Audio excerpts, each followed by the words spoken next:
sebetulnya sejak dibuka pertama, kunci pertama itu kan kalau memang sudah bisa bersinergi, sudah bisa sinkron dengan sedulur sejati. Fisik, mental atau gimana, Pak? Kalau sama-sama orang SS pasti tahu, sesama penghayat. Paling tidak itu orang yang misalnya gini, misalnya di SS ini kan penuntun hanya berwenang memberikan kunci yang sampai kelima. Kalau saya pribadi bisa menemukan sangkan dan paran itu sudah hebat, sudah beruntung. Karena apa? Dumadi nanti manusia nggak akan tahu. Dumadi ini orang apa ngerti. Yang dialami, yang dilakukan sekarang, besok dumadi ini piye? Gimana besok? Nggak tahu manusia. Tapi yang bisa dipelajari sangkan dan paran. Dumadi ini nggak ada yang tahu. Jelas itu. Karena dumadi itu hanya Tuhan lah yang menentukan. Makanya kan sudah sering saya bilang, manusia itu 3 yang tidak bisa diketahui. Kalau dibilang bahasa Jawa, kalau bahasa Indonesia mungkin agak sulit, kurang pas. Kalau bahasa Jawa kan gini, siji tibane pasti, loro tinemune jodoh, telu tibane wahyu. Manusia enggak akan tahu. Tibane wahyu termasuk tibane kabegjan. Manusia enggak tahu. Sudah direng gini. Saya besok dapat untung sekian, tiba-tiba meleset. Itu. Jadi sangkan, paran, dumadi. Sangkan bisa dipelajari, paran bisa dipelajari, tapi dumadi nggak bisa. Orang kalau tahu dumadi ini piye besok, berarti akan menyemai Tuhan. Karena apa kok nggak bisa? Manusia nggak mampu gitu. Karena manusia sekecil apapun punya watak sombong. Manusia itu. Di atas rata-rata dengan temannya saja. Kadang-kadang ya nah, kan merasa sudah lebih tinggi. Itu manusia. Mobilnya lebih baik dari mobilnya temannya, sudah merasa tinggi, merasa paling unggul. Ini manusia tetap ini ketempatan ini, watak sombong ini yang sulit kita meninggalkan ini. Tapi bisakah itu watak seperti itu dihilangkan sama sekali? Kesombongan. Bisa. Tapi berat, memang berat. Berat. Apalagi itu sekarang baru gini aja. Misalnya, yes, penghayat apa saja itu saya sudah mendapat informasi, mengerti gini. Belajar baru setahun, 2 tahun, 3 tahun aja. Yang diinginkan sudah macam-macam. Kadang-kadang malah, saya sudah dikasih kunci gini, saya mau gini.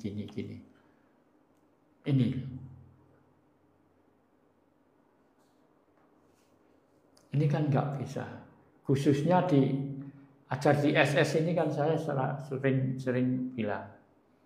Dadi penuntun iku ora kudu dikongkon wong. Misalnya ya maaf ya. Kalau di sini makanya ada istilah di ajaran SS ada ponco pambuko. Berarti ada 5 kunci. Padahal kunci itu yang saya terima ada 6. Tapi manusia sebagai penuntut 5 aja. Kunci terakhir bukan bagian kita. Itu sudah ada yang wajib ngasih sendiri. Ini yang ini saya lanjutkan tentang tadi yang sedulur sejati tadi, Mbak.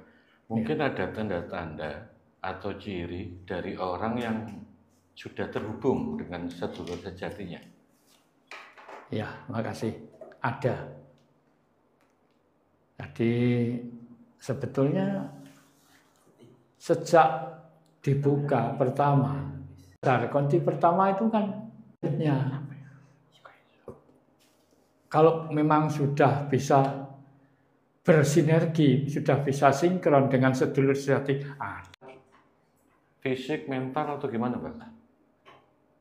Kalau sama-sama orang SS pasti tahu. Sesama penghayat. Paling tidak itu orang yang misalnya gini, misalnya di SS ini kan penuntun hanya berwenang memberikan kunci yang sampai ke-5. Misalnya di SS ini ada warga yang sudah kunci 4, apalagi kunci 4, apalagi kunci 4.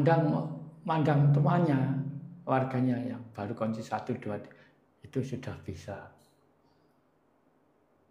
Oh, ini sudah di sini, ini sudah di sini. Nah, kalau orang awam, bukan orang penghayat yang malah dia nggak tahu.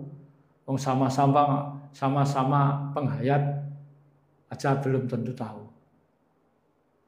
Belum tentu. Tapi maaf, paling tidak penuntun pasti tahu itu. Ngerti itu. Kalau jadi penuntun itu tidak disuruh orang. Ini tahu minimal 3 tahun. Itu saja lihat orang. Kan karena ada hubungan dengan kedewasaan dan lain-lain. Di SS ini kunci ada 6, dibagi 3 bagian. Purwo, Madya, Wasana. Nah, kita hanya dimenangkan, diperbolehkan sampai kunci Madya. Sak Madya wae. Sak seder. Kan di sini kan sudah ada toh. Manusia itu belajar sampai menjadi yang disebut manusia jati. Karena jejer manusia jati ini masuknya dari kunci 4. Kunci Madya. 4, 5. Kunci 4 kan udah ada kamu, nggak ada saya. Wis gak ono kowe, gak ono aku. Yang ada siapa? Kan kalau sudah kunci 4 kan sudah tahu itu. Kalau masih 1, 2, 3 kunci purwo toh belum tahu. Makanya betulnya itu ada pendalaman ini sebetulnya kalau 1, 2, 3 ini jadi 1. Nah. Tapi namanya harus ada sesi-sesinya. Iya. Kunci Madya 4, 5 ini sendiri. Tapi kita nggak bisa. Makanya kalau serahasiaan pertanyaan ya harus dijawab sama rata, umum lah. Sebetulnya kan ada sendiri-sendiri. SMP dan SMA harus sama. Tapi kan kita nggak bisa membedakan, menyendirikan perbedaan. Ini loh sulitnya di sini. Jadi karena saat ini belum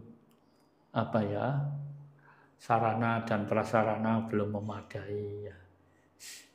Marilah kita belajar seadanya. Jadi orang yang sudah menyatu dengan saudara sejati sudah kelihatan ada tandanya. Kalau memang itu orang penghayat. Nah kalau penghayat aja orangnya tidak kenal namanya penghayat ya nggak tahu awam toh, belajarnya tentang agama, ingin tahu tentang penghayat, ya nggak sambung, beda, dah beda ya. Sebetulnya apa toh? Kok sampai belajar agama, belajar penghayat, untuk apa? Arahnya kemana? Kan untuk bertuhan toh kita, ilmu kemanusiaan. RT belum bisa bersih. Nah, mungkin ya penghayat apa saja gitu. Oke. Ini masih terjadi sedulur sejati. Ya. Ketika banyak orang penghayat yang mungkin sudah terhubung dengan sedulur sejatinya, itu kan sering atau keajaiban. Apakah itu juga memang betul-betul bisa dinyatakan itu, Mbak? Jadi ini mungkin bagi orang yang bukan penghayat kan mungkin kurang percaya. Jadi mungkin perlu istilahnya diwedar sama Mbak Harjo terkait masalah ini.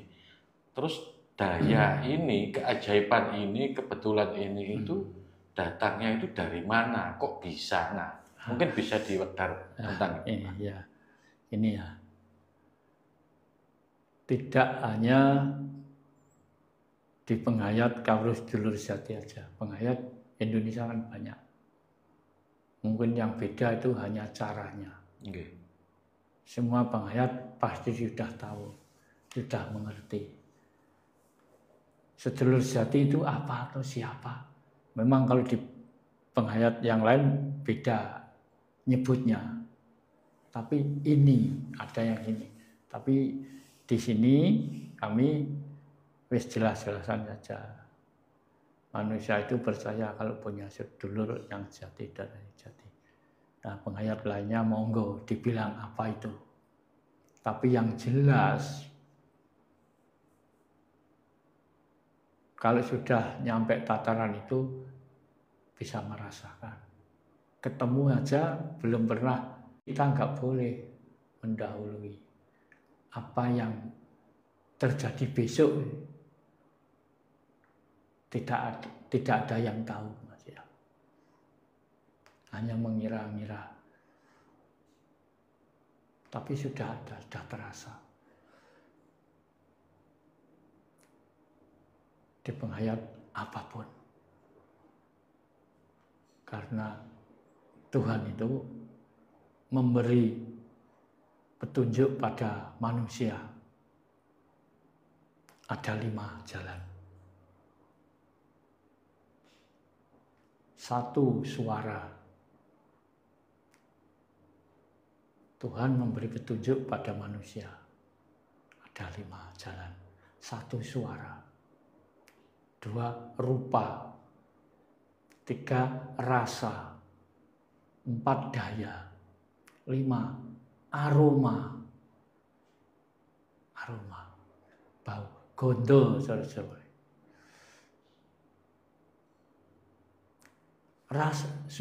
Suara ini berarti orang Jawa bilang ini wisik atau ilham, entah apalah. Rupa ini masih ada yang tanda-tanda, berarti masih mencari. Kalau rupa pasti sesuai apa yang dikehendaki. Misalnya kita ingin mengetahui sesuatu. Misalnya kita punya tetangga yang sakit. Sudah di rumah sakit, sudah usaha macam-macam. Nah, bisa sembuh apa enggak kalau lewat suara sudah jelas. Tapi kalau lewat rupa, warna, itu masih orang Jawa bilang masih sandi. Kadang-kadang kelihatan pohon, entah itu pohon pisang, entah tanaman apa. Kalau pohon ini kelihatan segar, berarti yang kita tanyakan tentang orang sakit ini berarti ya orang ini masih bisa sembuh. Itu.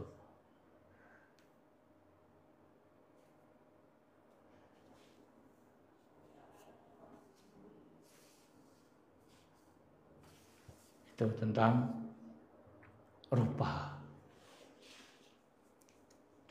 Ada suara, ada rupa, dan ada rasa. Rasa itu tidak kelihatan, tapi bisa merasakan. Jadi, oh ini aku mau mendapat untung ini. Nah, padahal tidak ada suara, tidak ada rupa, tapi rasa. Jadi, itu.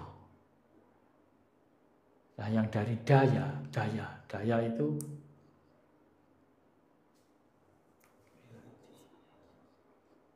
seandainya kita ini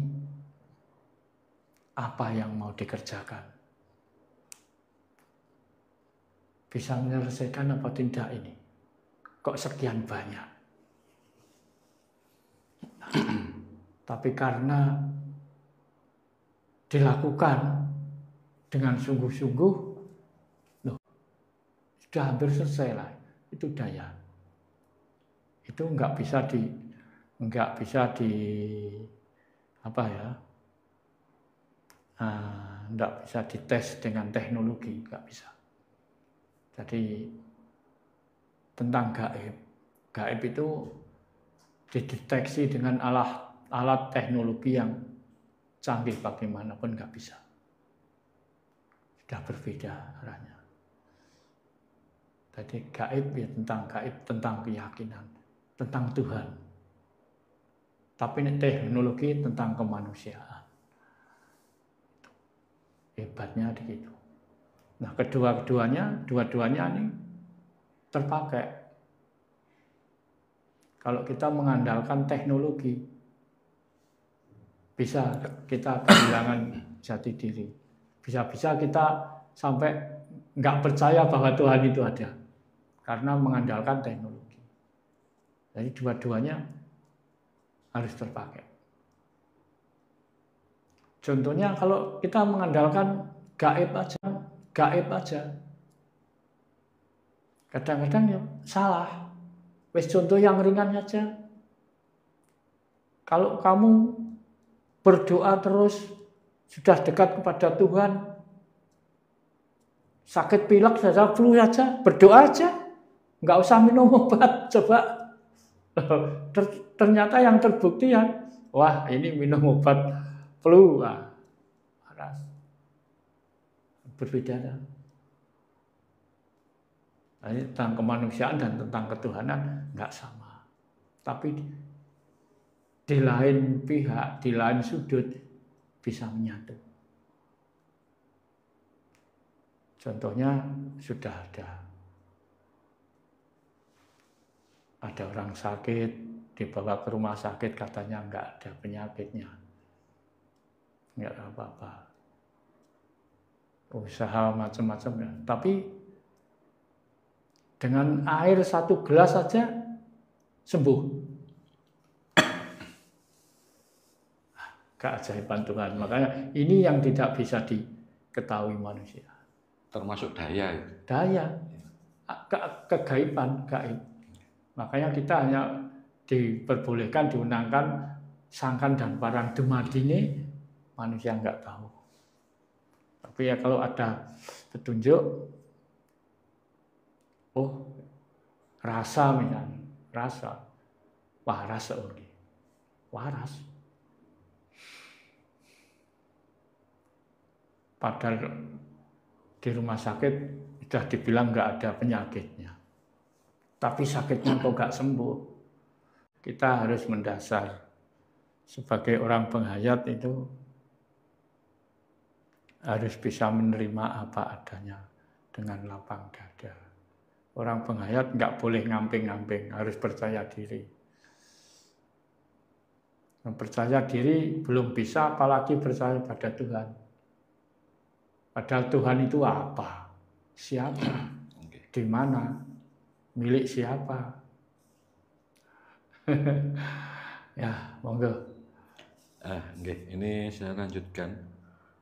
Banyak kan nah, laku-laku seperti itu kira-kira ya apa sih manfaatnya, keistimewaan daripada laku-laku seperti itu, Pak? Kok katanya itu adalah laku yang sebenarnya paling puncak, paling berat. Dikatakan banyak orang itu begitu. Ya, Monggo. ya, makasih. Itu di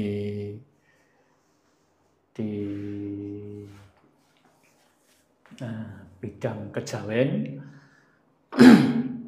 itu sudah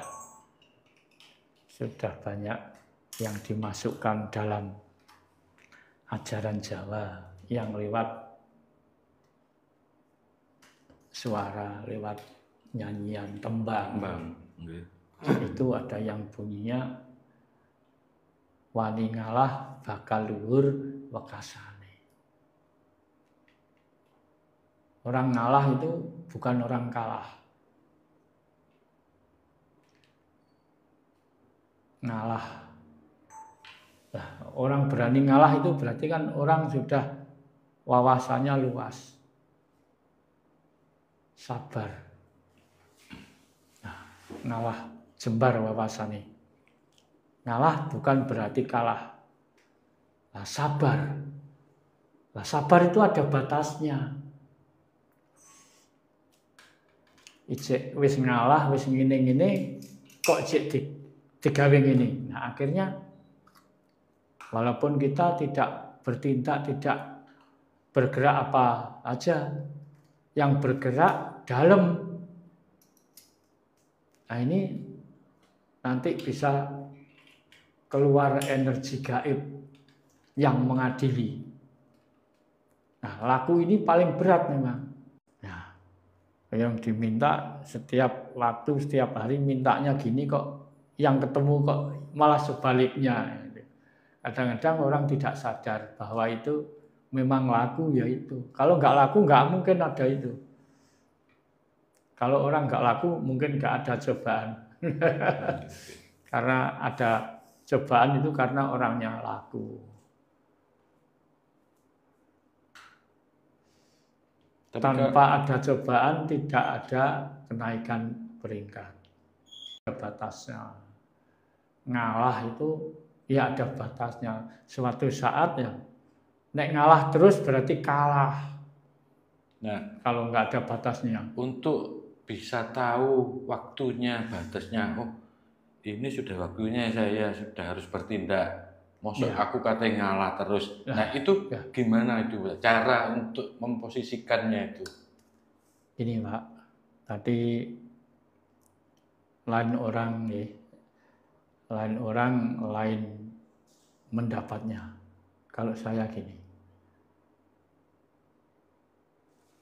benar-benar percaya tentang gaib itu ada.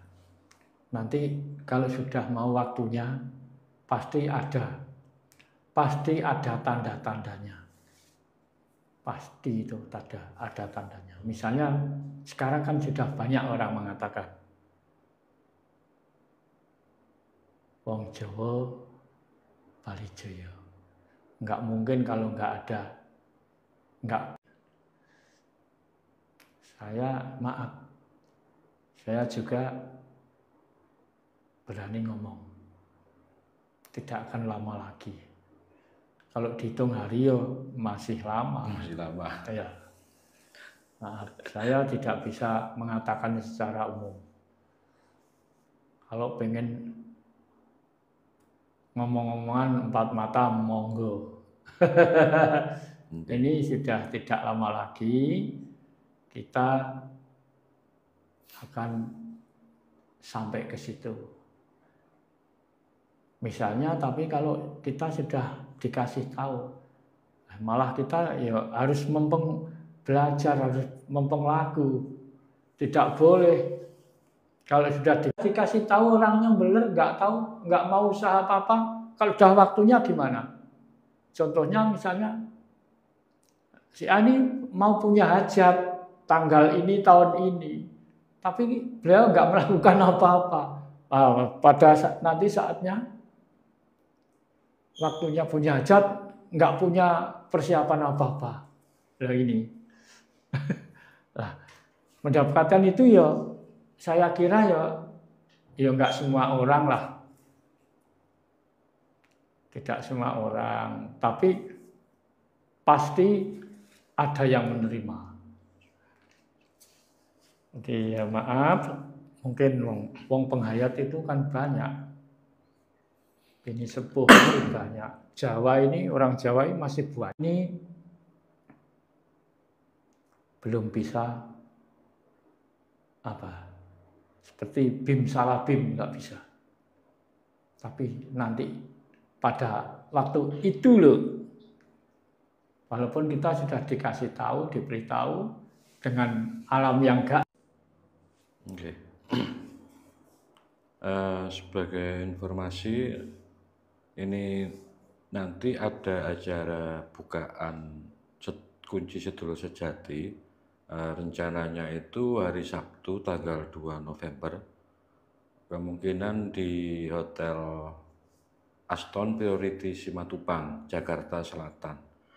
Jadi mungkin nanti bagi siapapun yang berminat, nanti tanggal 2 November hari Sabtu itu ada acara bukaan kunci sedulur sejati, tempatnya di Hotel Aston Priority Simatupang, Jakarta Selatan.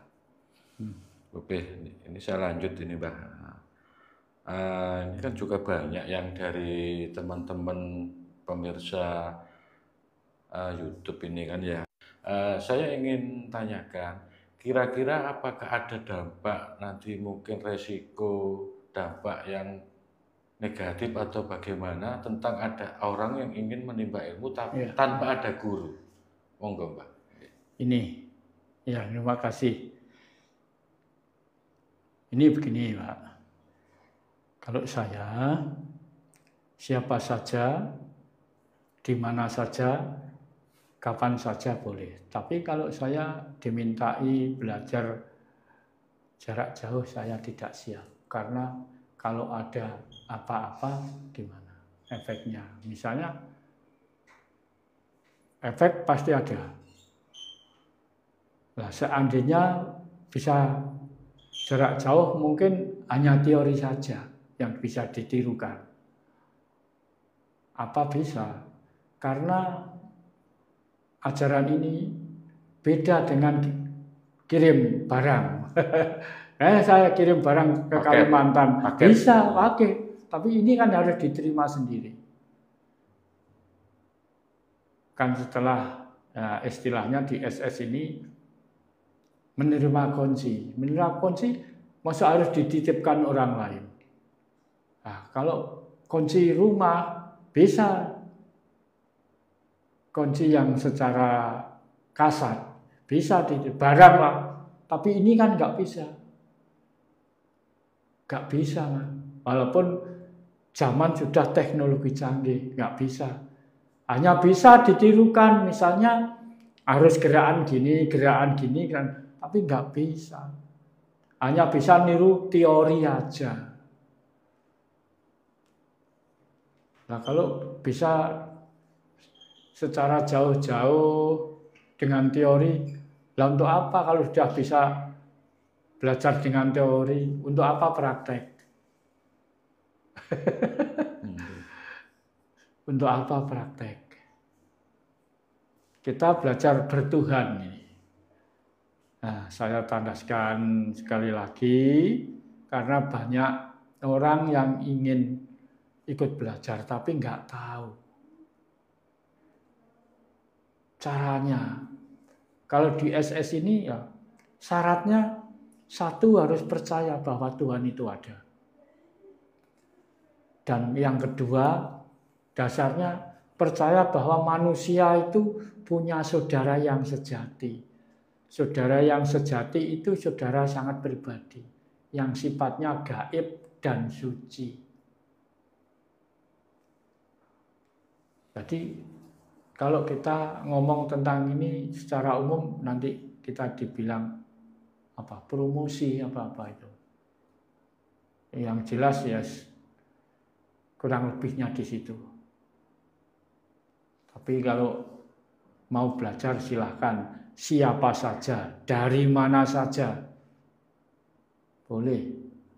Tapi maaf, saya hanya bisa melayani seluas Pulau Jawa. Tugas saya hanya seluas Pulau Jawa. Saya diminta buka di Bali, nggak berani kan. Yang saya terima kan, saya harus jangan sampai meninggal Pulau Jawa. Ya, karena apa? Ya, tahu sendirilah apa sebabnya itu. Jawa itu ya bukan Jawa Tengah, Jawa Timur, Jawa Barat ya Jawa. Sampai Jakarta, Betawi, sampai karyawan hotel itu apa loh? Ini ngaji Roso. Ya. Ya maaf, sebetulnya ya gimana ya ini. Kalau diketahui orang banyak kan ya dianggap promosi ya silahkanlah. Tadi kurang lebihnya itu. Berarti untuk belajar ilmu Jawa ini harus paling tidak itu harus tetap ada penuntun, harus ada gurunya. Iya. Kalau nggak ada penuntunnya, ya beda. Ya cukup baca buku aja. Apalagi baca buku yang tidak tahu artinya, hanya hafal. Lah nanti ada satu buku pun panduan aja nggak ada buku panduan. Cukup disampaikan secara lisan, nah nanti mau ditulis sendiri untuk sendiri. Saya nggak akan membeda-bedakan, nggak boleh. Jadi makanya ini loh, manusia harus tahu benar dan harus berani mempertahankan kebenaran. Dan pertahanan kebenaran nggak boleh ban oyot ban sinde, nggak boleh tebang-tebang pilih. Kan karena ajaran ini tidak bisa diwariskan anak putu, walaupun anak cucu, famili, kalau nggak kuat lakone, ya nggak ketempatan. Makanya ibaratnya orang puasa tadi, kuwate sedina sewengi, apa njaluk opah sing telung dina telung bengi gak iso. Senajan anak putu mampu melakukan hanya 1 hari 1 malam kok. Masuk medali emas, perak, perunggu sama. Ya nggak bisa toh. Makanya kita kembali lagi. Indonesia loh, kita mencanangkan Indonesia 2045. Apa bisa kita? Apa mampu?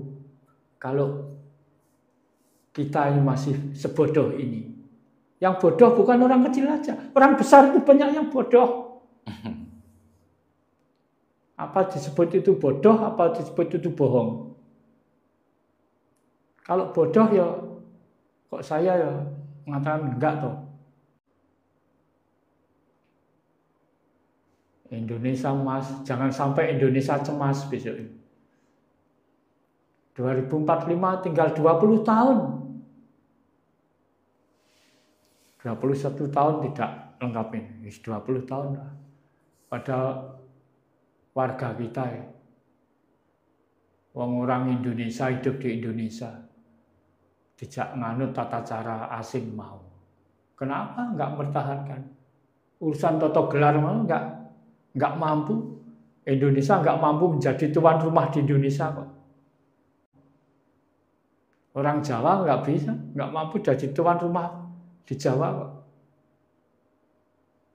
Mau dapat medali emas dari mana? Ini. Iya, kita sebenarnya itu seperti tamu di rumah sendiri. Jadi tamu. Di rumah sendiri. Di rumah sendiri. Diatur tamu. Nah, ini masa saya mau ngomong Blokosito. Mereka kan sudah ngerti toh apa yang kita bicarakan, yang saya bilang ini. Ngerti semua orang di atas sana kok. Masuk kita diatur tamu. Ibarat Indonesia itu pasar besar, tapi bangsa kita hanya menjadi satpam paling-paling. Menjadi kuli. Nggak ada yang menjadi bos, itu nggak ada. Padahal kita tuan rumah. Nah, orang penghayat harus ngerti ini. Jangan nebeng-nebeng, jangan ngamping-ngamping. Orang penghayat itu kalau iya, kalau tidak.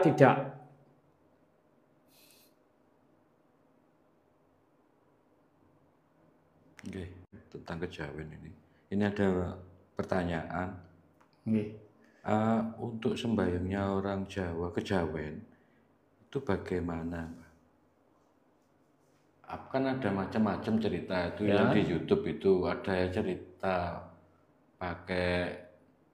ada datang ke pura, ada harus pakai sesaji, harus pakai bakar-bakar sesuatu, terus sembahyangnya itu. Terus apakah ya memang ada pakem standarnya? Kalau orang Jawa itu sebenarnya kayak gini, yang lain itu sebenarnya bukan sempalan. Gitu. Monggo. Ya, makasih. Nah, berarti ini pelajaran tentang bertuhan, ajaran tentang bertuhan, ajaran berketuhanan. Nah, khususnya kepercayaan Jawa itu tidak hanya satu. Sekarang aja se-Indonesia ini 193 penghayat.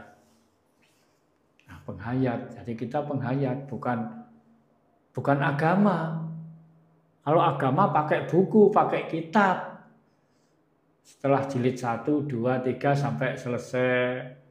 Tapi kalau penghayat tidak sama. Walaupun ucapan doa saja nggak bisa sama. Tapi arahnya sama ke sana. Kita berdoa misalnya mohon pada Tuhan, arahnya ke sana. Tapi tata cara ucapan tidak sama. Ucapannya harus begini, nggak bisa kok. Apalagi beda paguyuban, beda aliran. Satu paguyuban ini nggak sama. Misalnya contohnya di paguyuban SS harus gini nggak ada. Tapi arahnya ke sana, itu loh. Itu loh arahnya ke sana. Kamu bisa pakai bahasa apa? Makanya ajaran di SS ini memang asalnya ajaran Jawa, Kejawen. Kalau biasanya saya kalau di Jakarta, ya saya kasihkan dengan ucapan Jawa. Tapi setelah hafal, saya terjemahkan pakai bahasa Indonesia. Monggo, mau diucapkan pakai bahasa Jawa, monggo. Mau diucapkan pakai bahasa Indonesia, monggo. Saudara-saudara kita yang Tionghoa, mau diucapkan pakai bahasa Tionghoa, monggo, silahkan. Yang penting kan bukan bahasanya, pengertiannya. Nah, itu tadi syaratnya. Percaya bahwa Tuhan itu ada.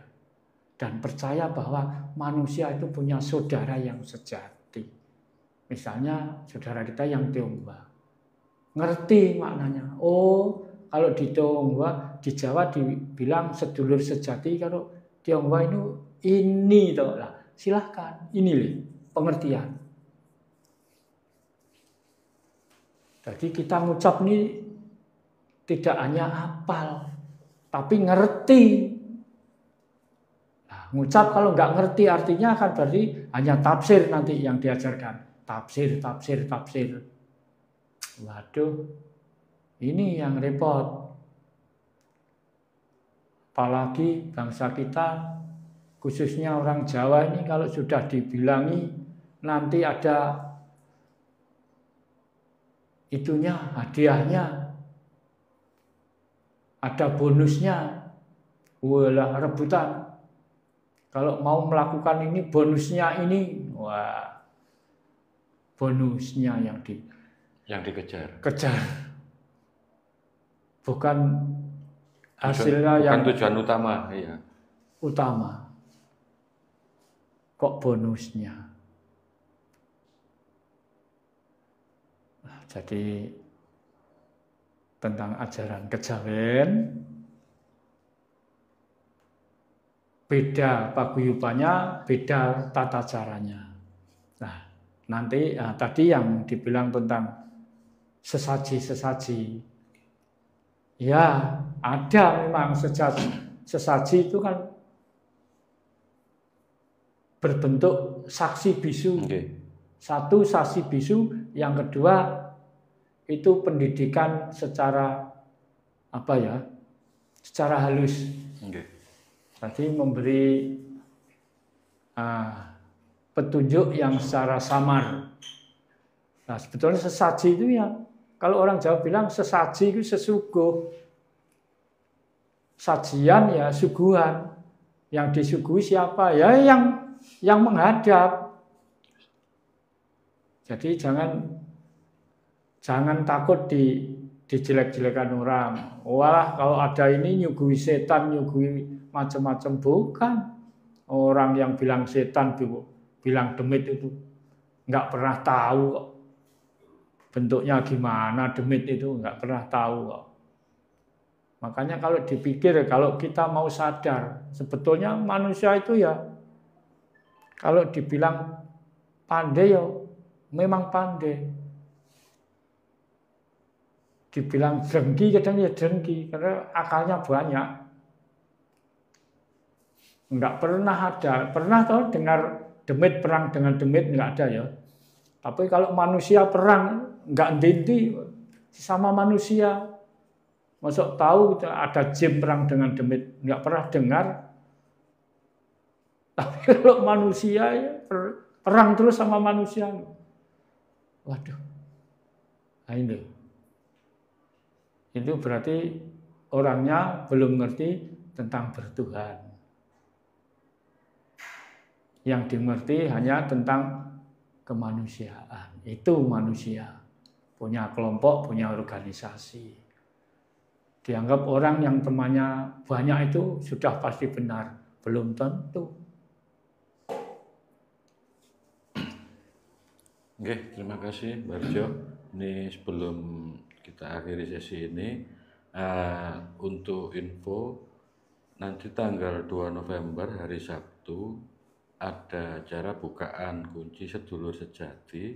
Nanti lokasinya di Hotel Aston Priority Simatupang, Jakarta Selatan. Jadi untuk semua pemirsa yang mungkin berminat untuk mempelajari salah satu ilmu Jawa, silakan mungkin bisa hadir.